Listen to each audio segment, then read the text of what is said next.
Okay, a quick video on how to use our handheld device to access a controller's points directly. You see, here's the handheld device. It's connected by a Cat5 cable to the subnet port, in case it's not actually connected.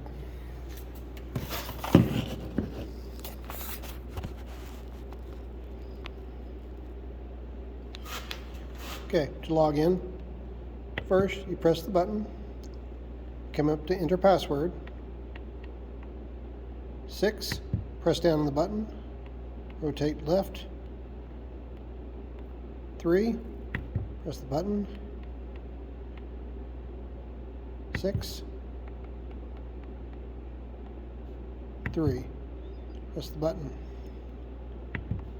Press the button again. 6363. Okay, now you can spin the dial and you can see it highlights the menu items rather. The upper left one, right up there, is where you want to be, the points. You can see we have a list of the different types of points that you have access to.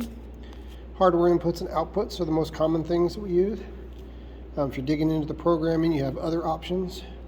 But for the average person just looking through, you just want to kind of focus on the inputs and outputs. In this case, if you want to turn stuff on and off, we want to focus on the hardware outputs. These are the outputs that directly affect relays and things to turn items on. So you rotate the knob, press down on the button. You can see this is a list of our hardware outputs. I rotate the knob, have hardware output 1 as our damper, hardware output 2 is our hot water valve, hardware output 4, in this case, supply fan start. Here's your speed command, DX cooling, the various different things revolving around that. So on this air handler, if you need to start the fan for whatever the reason, press down on the button, select override, select it to true, and it should turn it on. You might hear the VFD in the background. If you're going to start something that's not running already, you have to make sure it's safe to do so, especially if you're doing the override commands. In this case, I'm going to return it to auto, which goes back to the automatic mode, which was currently in false. If you need to override the damper, this will be running at a minimum position if the system is running, give or take 15-20% just as a starting point.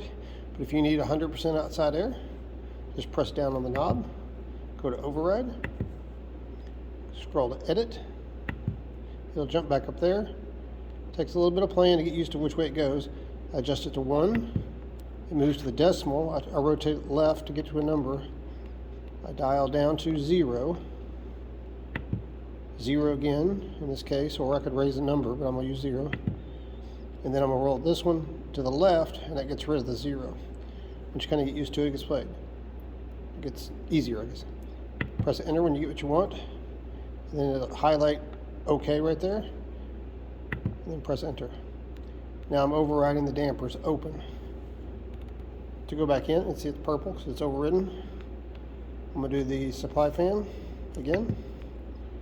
Override, true. You can see it's all overridden. So if you come back later and this is timed out, you just log in again and you can navigate to the areas. So I'm going to go auto, press the button down, auto, damper, auto. Once again, this is the knob that I've been turning and pressing. If you need to go backwards, here's the backwards button or exit.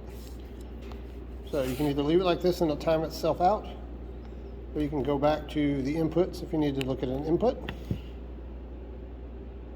You can look at your duct static pressure, airflow measuring station, supply air temps, mixed air temps, outside air temps, various different things.